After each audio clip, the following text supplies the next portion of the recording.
Welcome to the Old Capital Real Estate Investing Podcast with Michael Becker and Paul Peebles.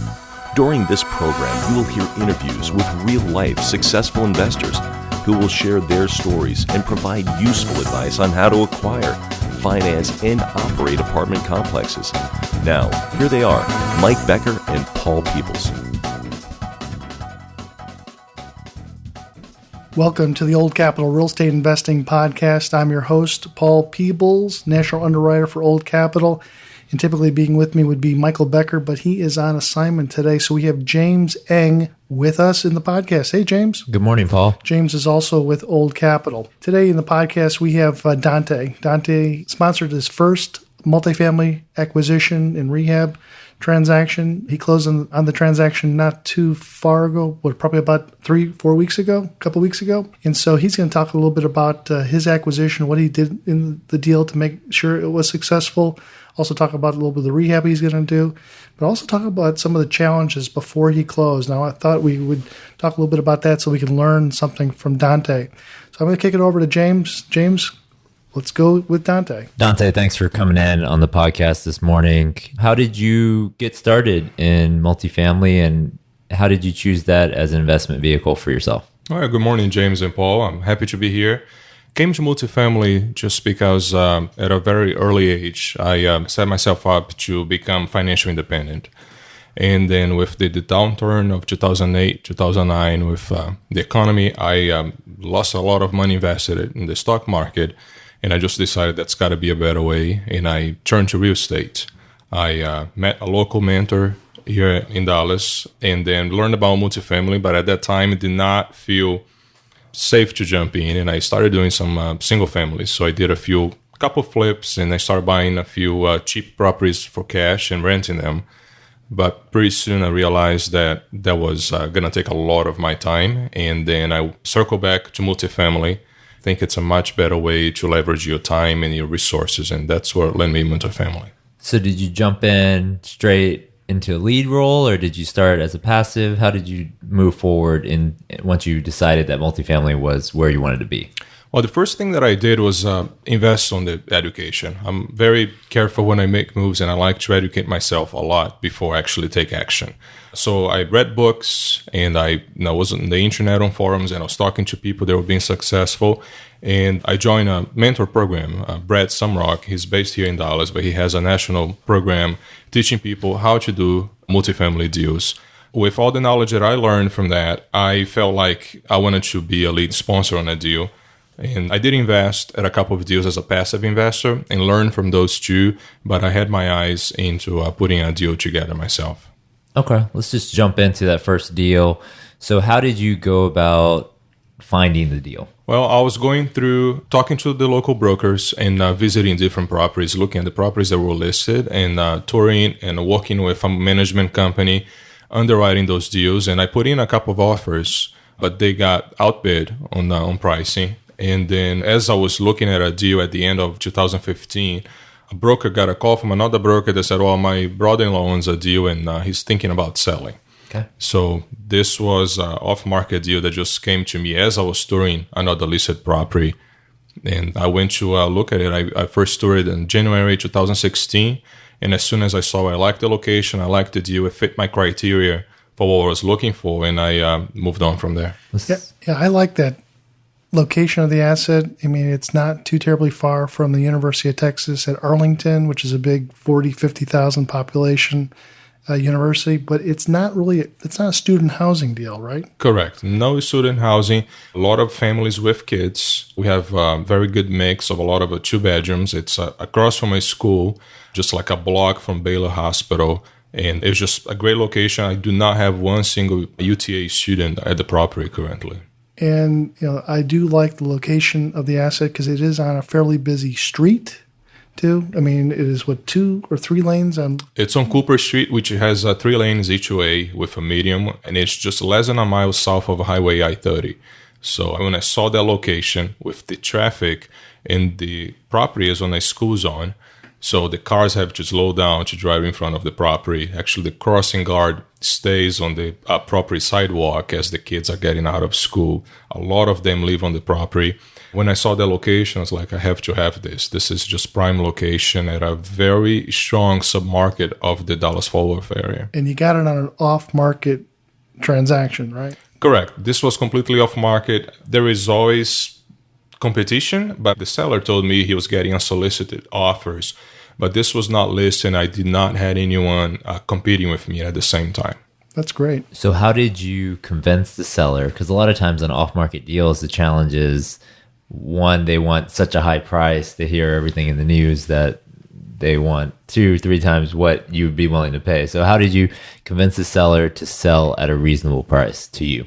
Well, I think real estate in general, it's all about relationships. And this is where it came down to. From the moment I saw the property and I liked it, I made a purpose to create a relationship with the seller, with the brokers involved in the transaction, and to show them that I was going to close, that I was actually, so the seller has owned the property for 12 years. Okay. It's his baby. He's put in a lot of work into the property himself. He's been self-managing. He's done a great job taking care of the upkeep and just general maintenance of the property.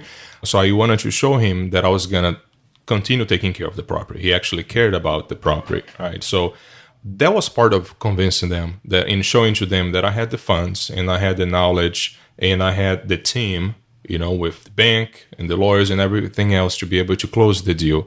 So that was part of financing. On the pricing, we did have to negotiate some. It started at a higher price than what I was willing to pay, but we were able to negotiate some down, and I just spending more time researching the submarket. And my willingness to pay a little bit more changed the more I dove into the submarket. I visited over 15 properties in the area, talked to every single manager, got to know other owners in the area. Everybody has a very high occupancy, and I study the city, the things that Arlington is bringing to the area, and I just felt really strong that the occupancy, the submarket is just really going to go up and up. Okay. No, that's great. So once you got it under contract, talk to us about maybe some of the hurdles that came up, right? So when did you get the property under contract? Well, I had a lot of hurdles before actually I got it under contract. Yeah. So I toured this property in January 2016. I did not get it under contract until April 19th. Okay. So 4 months there.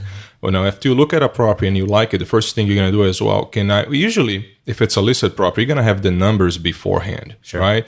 The rent roll, the financials, some research on the market. I didn't have any of that. This was off market. The seller just said, you know what? If I can get this much, I'll sell and I'll retire. So they didn't have any financials. Being self-managed, the seller was there every day. They didn't even have a computer in the office. Okay. So they ran everything with just very poor financials, which did not help underwriting the deal. Sure. So it was hard to get a sense of how much it was actually really worth it. And I kept for several weeks asking the broker and asking the seller, send me some numbers. And time is going by, and I just decided, you know what, I just have to put this under contract. Right. Yep. Right. I'm not going to wait for those financials. I saw the asset. It was strong. I talked to Paul about it. He knew the asset. He mentioned, this is a strong asset. So I just need to put it under contract.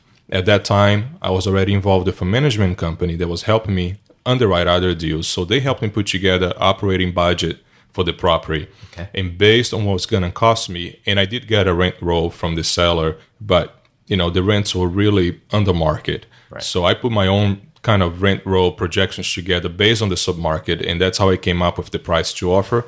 And I got it under contract before I actually had any financials from the seller. Okay. So that's usually a good sign when there's no computer in the office. That's usually easy description of a value add right there. So you guys coming in, doing the work, you knew the rents were under market, you talked to a lot of properties in the area. So you get it under contract in April, and then, what hurdles between April and closing came up in that process? Well, how many hours do we have, James? Let's hit the highlights then. Let's hit the highlights. And that's the tricky part with off-market deal. When you're looking at a listed deal, the broker has already vetted a lot of the problems and concerns that can come up. Right. So half of the work is already done for you, right? You just have to come in, look at those numbers, and make it work with your expectations of the deal. None of that has been done with the off market. So Sure. I went on, to find out everything by myself. And there were challenges. I mean, this property has a LURA on it, which is a land utilization restriction. It has to do with a tax credit that was placed in the property some 30 years ago. Okay. And the Texas Department of Housing, which is an agency in Austin, governs that LURA. And there is a lot of reporting requirements that the property has to do on a monthly basis and every year about the tenants, there is a limit also on the rents, on the income of the residents. Let me just stop that right there. So LURA is something that the state of Texas is trying to encourage affordable housing. So back about 15, 20, 30 years ago, the property was probably taken over with the foreclosure. The bank had the property, and it was probably owned and controlled by the FDIC at that period of time. The FDIC said, hey, listen, now we own and control it. On a going forward basis, we want to make sure that this property remains an affordable property. So what affordability means is that somebody that makes maybe 60% of the average monthly income of the area, that's the highest that they can be. So it really encourages people in that area that don't make a lot of money. It's not a Section 8 property. It is not. It's just lower income property. So that goes along on the deed of trust for 15 or even 20 years or over 30 years. But Dante has to report that on a yearly basis to make sure that it's compliant to whatever that law was that was set on the books specifically for the property. And it flows from one owner to the next. So it's not something that you can remove. It's something that just flows over that. But that also, having that in this marketplace, it's a competitive advantage because you can get into that market with the lower rates and move them up because the average monthly income for people is not as high as the rents are. So this is a great advantage to have. So go ahead. That's a great explanation, Paul. And this is something that I saw people usually will shy away from property when it has a LURA. And I looked at it, I was like, let me understand what this was. I actually did not know what a LURA was. And I went to do research and I talked to a lawyer that specialized in LURA. And I saw that there was actually opportunity there buying the property. I have 5 years left on the LURA. So this will be pretty much at the end of my cycle that the LURA will be expiring. So it will be an add-on if I'm trying to sell or refinance the property at that time. And I did a lot of research on the economics of the area, and I noticed that really the income restriction was really not affecting the property because that submarket in Arlington has actually an average really higher income than usual. The average household income the Texas Department of Housing uses it's $75,000, which, it's pretty high. So 60% of that, it puts my residents, at 40 something. Well, usually someone that's making more than $45,000 a year, it's not going to be living at a C-class property that was built in 1964. Right. Okay. So let's jump into maybe how you finance the deal and then also the equity piece. So let's start with on the financing side. How did you want to finance the property and sort of take us through that process? Okay. Well, I'll still be going here with my list of hurdles that I had to jump. And the financing was one of them. I want to hear the hurdles. Go ahead, Dante. All right. The financing was one of them. And I decided, even though I was very aware of Old Capital and James and Paul, I decided at the time to use a different broker. And the reason was he had done the loan on the property 12 years ago. He had tried to refinance the property. He knew the seller, and he was recommended by the broker that was selling. So at that time, I decided that I was going to use the other broker, which is a really nice person. I liked him. I learned a lot from him. But the key is he did not have the connections with the banks to close the deal. So we shopped around with lots of banks, lots of them. I mean, probably 30 different banks. And then we got engaged with a bank that gave us very good terms, but it was a bank that I never heard of it before. They have never closed a deal with the bank before. We spent 30 days answering questions, doing the paperwork. I raised the money. The day before it went to committee, the bank decided to change their policy the day before. They're not going to land on C-class properties anymore. So just like that overnight, the next day I was told I do not have a loan after putting all the effort, the money that I had tied into the deal. And at that time, thank God, James and Paul and Old Capital was here and they stepped in. Then you guys... So let me stop you there. Yeah. So you get the property under contract mid-April. April, correct. So he has about 2 months to find a deal for you. Correct. And we had talked a little bit, and we even researched that bank that he said was going to do the deal. And we gave it a pretty low probability just because of their track record and getting deals done. And then what day did you call us? Do you remember? I called, I've ran into James a few times at different events through that process, but I called you the day before my loan was going to committee, and we talked, and I said, well, it's going to committee tomorrow. It's going to be approved. Everything is fine. And James was like, I don't trust that bank. Just in case, I'm going to have a backup plan. So that was Monday. Monday. You called us Monday, mid-June, let's say June 15th or something like that, right? So it was right after Brad's event. Correct. And so you called us Monday, and then what happened after that? Well, that was actually in July already. Oh, July. Okay. So as we were going forward, the broker was having a hard time getting a bank. So it's 3 months. Okay. 3 months, yes. I kept asking the seller for extensions. Okay, we need 2 more weeks. We need 3 more weeks. We need 2 more weeks. And the seller, very reasonable, worked with me and gave all those extensions. But at the same time, he was losing his patience. And then the bank just kept asking a lot of questions. Many of them were just like silly questions that I did not expect an underwriter with knowledge of multifamily would be asking. And that's when I talked to James. This was a Monday in July. This is 3 months later. I just looked it up, July 18th. Okay. So July 18th, you gave us a call at, exactly 3 let's say, months after. 4 o'clock on a Monday. Yes. And what happened after that call? So you told me the situation, just said, we're moving on. We've given up on the other guy. Correct. Now, that afternoon, I got a call from the bank itself. For the first time, I talked to them directly, and they just said, I'm so sorry. I wish we could do this. We're not going to be able to approve your loan. It has nothing to do with the property or you. It's just the policy on the bank. Sure. That afternoon, I just called you, and you said, well, let me get to work. I'll have another bank there on the property tomorrow, Wednesday. Yeah. I couldn't believe it. Well, Wednesday afternoon at 3 o'clock, James brought in 3 people from the bank, and 2 of them with power to approve the loan. They were like on the financial committee. And then I brought in my management company. I was there, someone that was a partner with me on the deal, and we all had a meeting at the property, walked the property, and I left that meeting. On Monday, I was feeling like, the worst happened. My wife is a testimony, the ups and downs of getting to this point. If, it's not going well. It's just like, you put in so much of your life into it that you're looking at it as like, your life is not going well, at that point. And then I just came back from that meeting.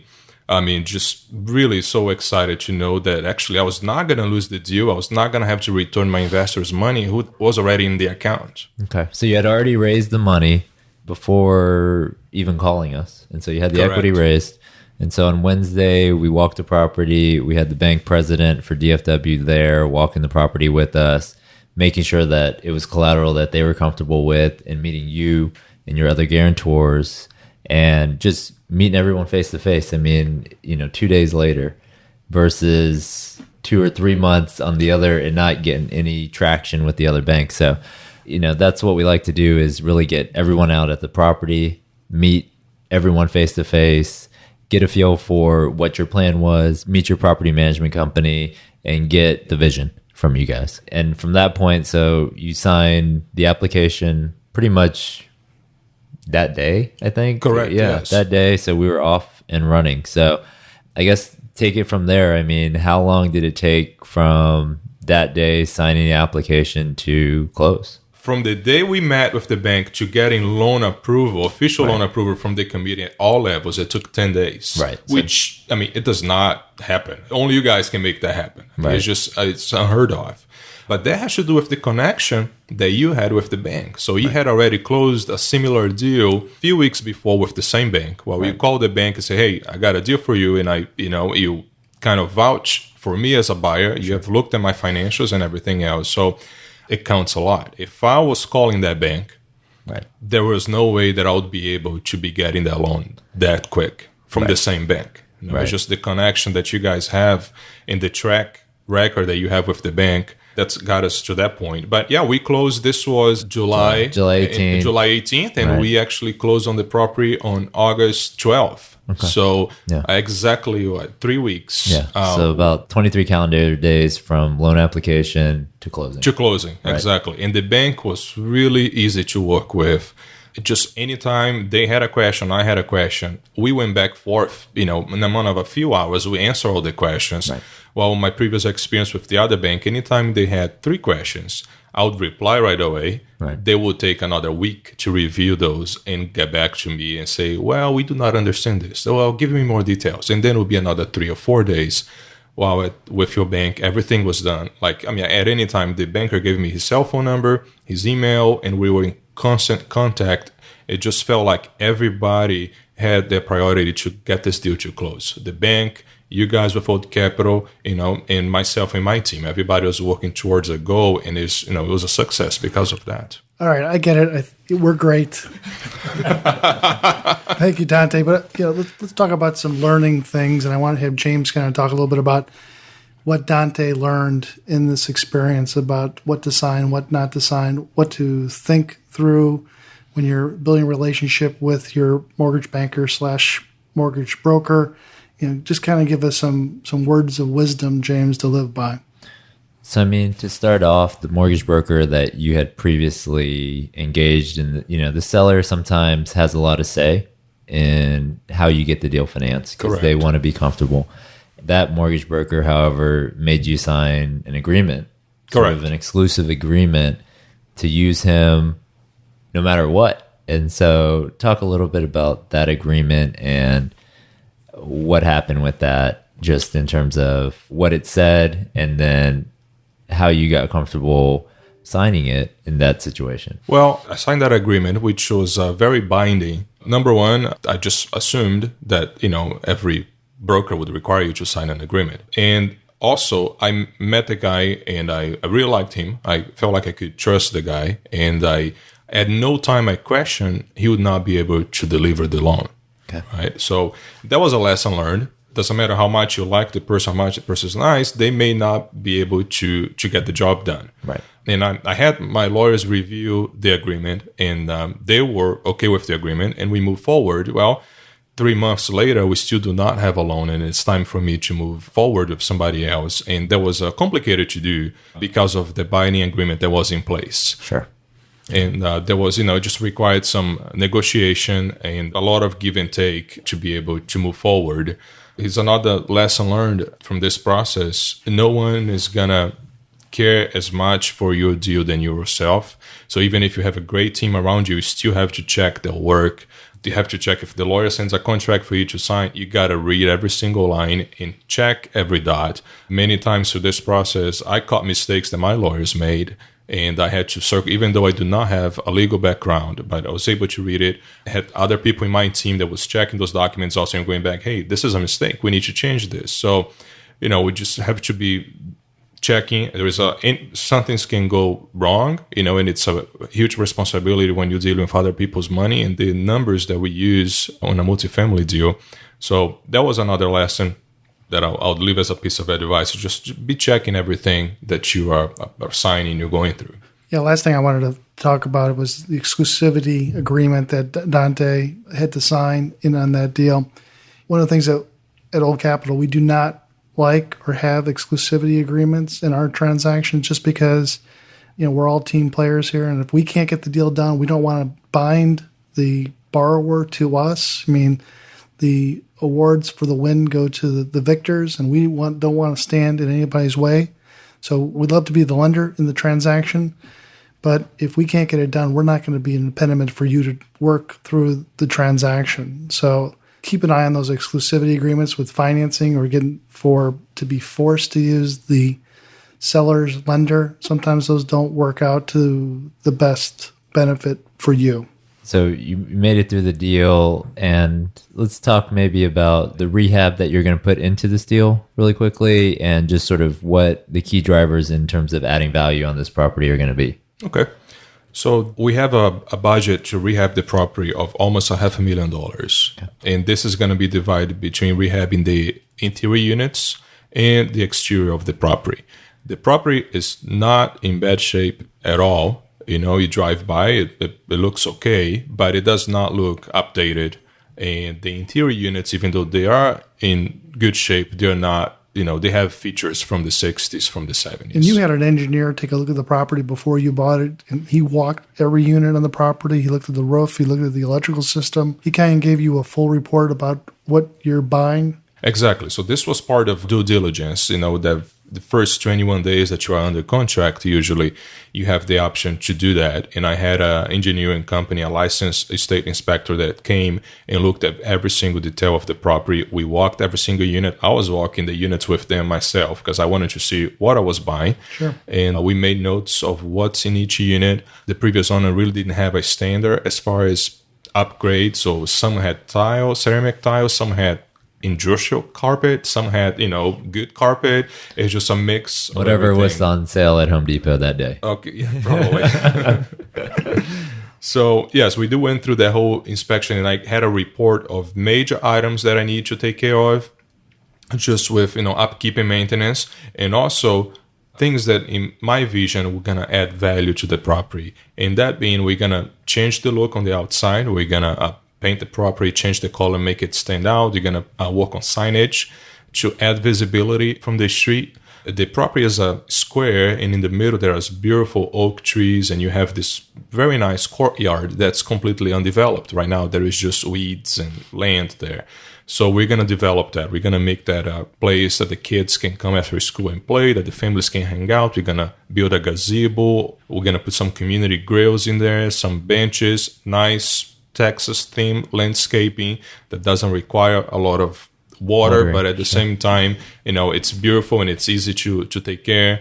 We have a concrete slab there where it used to be a swimming pool. We're gonna put some schoolyard kind of games painted into the concrete, a little fence around it. It's just gonna be a nice and neat place to hang out or to, you know, watch your kids play and have fun. What's the average rent on the property right now? Approximately. The average rent, the one bedrooms are around $450 a month. Okay.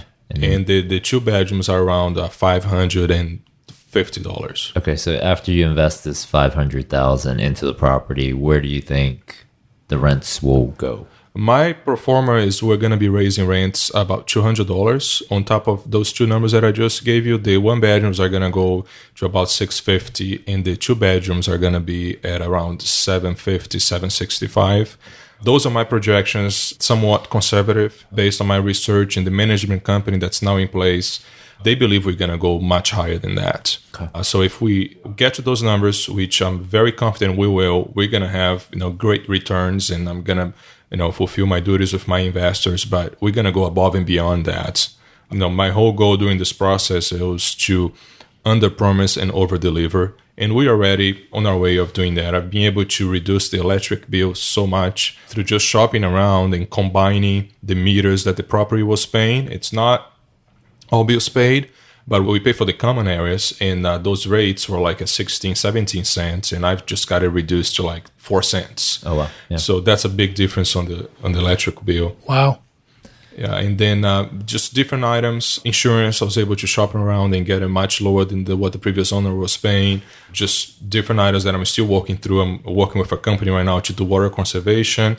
Another value add of the property is there is a laundry room, but there is no laundry machines in there. The seller used to have a contract, and then he just ended the contract, and everybody's going outside the property to do the laundry, right? And that's just money that, you know, we're not collecting. Talking to other owners, I've got the number that's about $1,200 to $1,500 a month on that size of property that we are not collecting. So tomorrow, I'm actually signing the check to buy 6 brand new washers and 6 brand new dryers. And as of yesterday, I already had someone working on the room to get it set up, clean up, and we're going to redo the flooring, the painting. And hopefully in about 2 weeks, we're going to have a very operating laundry facility that will be an add-on for the residents. Wow. So, I mean, I think even when the appraisal came back, they did an as-is and as-completed, and they agreed completely with you guys in terms of the amount of value add that can be done on this property. So that's great. Now that, you know, you've got this one closed, what are your plans, let's say, for the next 12 months? Well, my goal for the next 6 months is to give everything that I have to this property. Right? So my goal is to focus. It's a big responsibility when you have other people's money, life savings under your management. So my goal is to focus on getting the returns that I promise, go above and beyond that, reduce the expenses, have a great place for the tenants to live, always looking to add value to the tenants and make it just a nice community. We're having a parking issue, for example, and I just realized people from the property next door are coming and parking at our property because they limit the parking. Right. Well, we don't. So that's happening. So we're putting that into place. It's just changing the community itself to be a much higher quality of living for the residents. At the same time, delivering returns to the investors. That's what I'm focusing on the next 6 months. And after that, if we are in the right track and we are reaching those goals, I'm going to be focusing on finding another deal. And my goal is to do, this is a 75 units that I purchased. My goal is for the next one to be at least double that size. Okay. All right. What type of terms, James, did Dante get on this type of a transaction? So this one was a 5-year, 25-year AM with 1 year interest only. The rate was 4.5%, I believe. Correct. And so on this transaction, we did the purchase price plus rehab. I think it ended up being like 73, 74% in that range, loan to cost. Yes. So they rolled in some of the rehab, but I think the rehab, $500,000 on 75 units was pretty heavy, plus the closing costs. So Correct. They were able to roll all that into the deal. And how the hell did you know that Dante's bank that he was dealing with before was not going to do that transaction? So we see every deal that gets done in all over Texas. And especially in Dallas, we track that heavily. So when Dante called us in early July and said this bank was going to do a Class C multifamily, we went back about 6-9 months in all the records and pulled up the 3 or 4 deals that they had done. One was a vacant lot. Another one was a gas station. A church. And so it didn't really make sense that they were now going to do, and most of these loans were under $1 million. So now how are they going to go do a $2-3 million multifamily loan with a rehab rolled in at 75%? So we didn't think it was going to happen. We could point to 2 or 3 transactions that we had just done in the last month. Same pretty much story. And so I wasn't going to say it wasn't going to happen, but I was pretty highly confident that it wasn't. So you pretty much told me it wasn't going to happen, James. All right. So what's your game plan here moving forward? I mean, I know you want to make this property hum along. And so are you going to be looking for another property in the next 6 months or a year from now? I mean, what's on the horizon for you? It's already on the back of my mind, what type of property that I want to pursue next. If something comes along, next week, I definitely would be getting involved with it. But my main focus is getting the property going. And I feel like if I'm getting the results that I have set up, the goals that I have set up, then at that time, be looking for another property, at least 120, 150, maybe 200 units in the Dallas area. I have friends that invest out of state. At this point, I still like the idea that I can be at my property within 30 minutes. I live about 25 minutes away from the property. So I'm there at this phase, at least 2 or 3 times a week. Even though I have full-time staff there, I wanted to be telling them my vision, to be looking things over, and to just make sure that my vision and what I promised to my investor gets delivered. So I like the presence. I like to be present on the property. That's what I'm going to be looking for within the next year. But I hope by this time summer next year, I would have closed on another, at least $150, $200. So a lot of guys are just getting started, and going from 0 to 1 is a big hurdle. Mm-hmm. And so looking back the last couple of years, what do you think in terms of, whether it was investment in time, money, mentorship, what do you think really allowed you to get here to close your first deal? I think the most important thing was the investment in my education. Before I met my mentor, who was Brad Sumrock, I did not have the vision that I could be owning multifamily property that it's worth, several $1 million, and that I would be raising over $1 million from other people. I was raised by parents that taught me to never borrow money, never had anyone's money. I've always operated in cash. So I really owe to Brad Sumrock to changing my mindset and guide me on this path to looking that if you can do it professionally, if you can, leverage other people's time and money, it can be really successful for you and for those that you are managing their assets, their money for them. So I think that was my biggest investment. It was getting a mentorship, being associated with someone that has done it before many years, and putting a team together, in spending the time putting a team together. The connection that I have with you guys here at Old Capital, with the management company, with the lawyers, with the engineer that does the inspections. If I have another property a month from now, I can just call everybody that's on the list and say, hey, can you guys help me? Everybody's on board, because you guys know I've closed the deal. I've come through with everything that I set out to do. We're going to do it again in larger scale. So besides debt, is there anything in the past couple of years that you've changed your mind about in terms of real estate investing? Maybe you coming in, you thought it was a certain way, and now that you've sort of gone through the process, you have a different opinion of something? Yes. So I came into the program, even with the mentorship of Brad, still afraid of doing something that was very large, right? So my goal was to come in as I'm going to buy like a 12 or 15 unit deal that I can probably just buy with my own resources and a small loan, or I'll put it together, just me and another partner, and we're going to do this. And then I completely changed my mind about it. The amount of work that you put in on a small deal is the same that you put in on a very large deal, right. But the results and the payout is just exponentially higher. So the amount that I put in on the 75 doors, which is still a very good size, but if I was purchasing 150 doors, it would be the same amount of work and sweat and time, but the results would be almost double what I'd be getting out of this property. So this is something also that I've changed my mindset, and this is just over the past year and a half that my vision changed. So that's some good advice. Do you hear any advice sort of dispensed out there, maybe from other gurus or mentors that you don't necessarily agree with and that you would want to correct, or after finishing this first deal? Anything out there?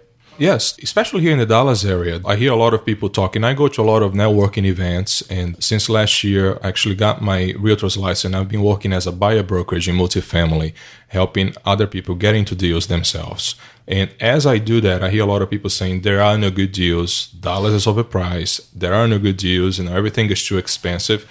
And that's not true. Yes, there are delusional sellers out there that think, their properties are worth way more than they actually are.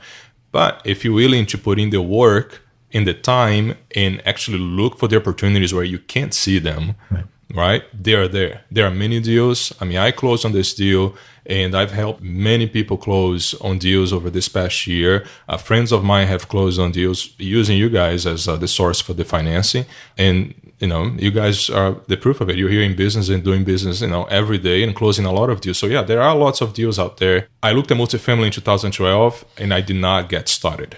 And that is a regret that I have. I took too much time researching, kind of having a little bit of analysis paralysis, as they call it. My mentor says that a lot, right? So I'm just analyzing, running numbers, but never actually taking the step, that 0 to 1, to make an offer on a property. Once I did, things just moved. Once I did the first offer, it was very easier to do the second one, the third one, and that finally to be able to get a deal under contract and to close on it. So have I got involved in 2012 with multifamily as I should have done? I would be at another place in life right now. 2,000 units. Yeah, 2,000 units. But, and then in 2015, end of 2014 is when I really got serious about my education. 2015, I started really chasing properties. At that time, I decided, you know what, I don't want to be at 2019 thinking, I wish I had it done in 2015. So, and I know I'm really thankful that I took the action. Very thankful to everybody that was around me that helped me accomplish this. In my group of investors, they're going to be really happy with the success of this deal. No, that's great. I think we talk with investors every day asking us that same question, are there any good deals out there? And I think It's easy to just say, well, these are the 5 deals that are listed today and I don't like any of them.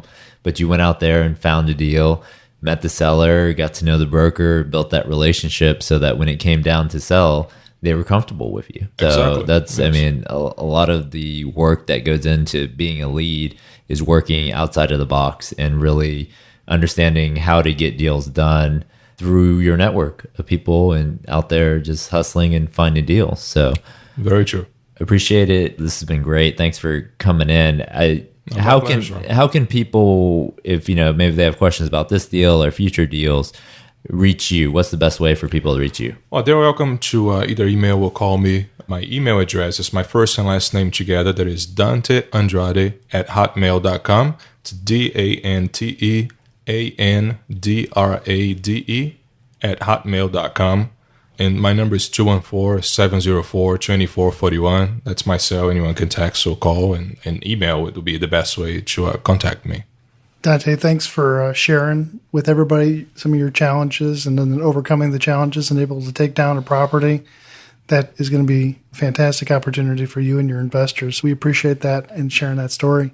Before James came into the podcast, he had a little bit of a conversation about where interest rates are, and this has nothing to do with Dante's deal. But talk, James, a little bit about whether people should lock or things about that. So a lot of times we'll run into transactions, and some lenders, like Dante's lender, they are just a local regional bank where they take in deposits, and once they give you an interest rate, it really doesn't move. That's going to be the interest rate that it comes in at.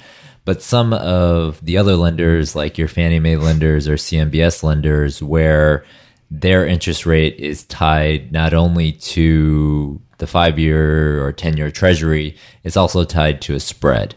And that spread is really the risk that the market perceives in that loan product. So whether people get nervous about apartments or retail or industrial, that spread could change.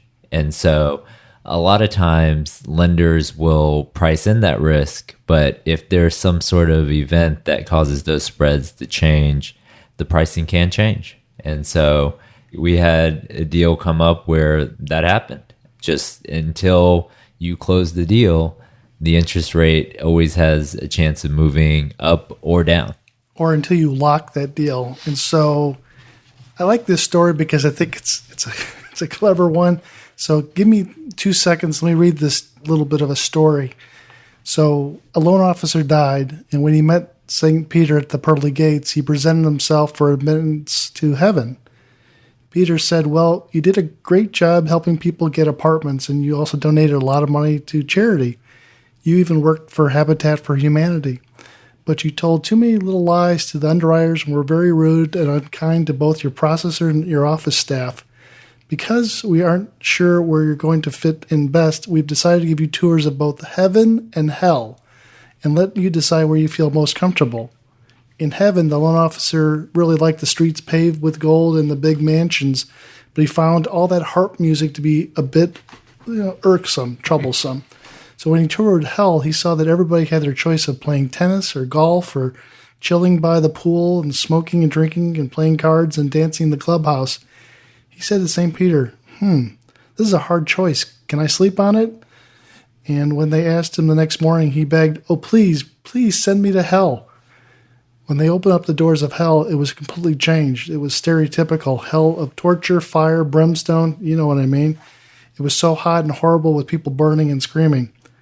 Hey, this is not what you showed me yesterday, screamed the loan officer, tears and sweat pouring down his face. St. Peter had a cold and abrupt reply. I know. Pity you didn't lock it in yesterday. So pity you didn't lock it in yesterday. So that little teaching thing is that when you're offered the ability to rate lock today, don't wait for a better thing possibly tomorrow. Interest rates are low. Make sure that if you have the opportunity, rate lock in and capture the whatever that rate is at that period of time, because interest rates can and will change and move on you, and approvals can and will change if you don't lock in the interest rate and you don't sign your commitment. Anything more to add to that, James? No, I think sometimes it's easy to look at what could have the interest rate dropped to, but I'd rather take it today rather than wait 2, 3, 4 days or even months. I mean, a lot of people are coming up on refinances, especially, let's say you locked in a deal in 2007 and the deal's coming up for maturity in 2017. A lot of people are afraid to pay maybe a month or two of prepayment. But in today's market where the interest rate is at 50-year lows on locking in new 10-year debt, and if you want to own the property for the next at least 5, not 7, 10 years, then paying a couple months of prepayment in order to lock this interest rate in today is what I would recommend.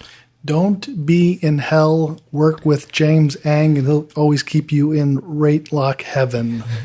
So anything more we want to add to the podcast today, James? Just a couple things. Number one, if you have not received our white paper on multifamily financing, send an email to info@oldcapitallending.com, info@oldcapitallending.com. And if you are in the DFW or Texas area, our next event will be Wednesday, September 21st at 6:30 p.m. at the Grapevine Convention Center. It will be the fight of the century is what we're billing at. Fight of the century. I like that one. So it will be Fannie Mae versus Freddie Mac. So we'll have some of our lenders in for a couple of debates on different points and give you a chance to meet them direct and ask any questions about your next deal. You want to be there. So that is it from my end. And if you like the podcast, what does somebody want to do besides sign up for the Old Capital podcast? So yes, subscribe to the Old Capital podcast. That gives you an update every time a new one comes out. And then also, if you could give us a rating or review, that would be great. We just got 2 reviews in the last week, both 5 stars. One of them called us the best real estate MBA, best free real estate MBA that you could get. And I appreciate your mother writing in, James. So we really appreciate that. We'll highlight some of these reviews on the next podcast. All right, Dante, congratulations with your success. James, thanks for hanging with us. And again, Paul Peebles, have a good day. Thank you for listening to the Old Capital Real Estate Investing Podcast. Please join us at oldcapitallending.com to sign up for our weekly email updates. We'll see you here next week with another great interview.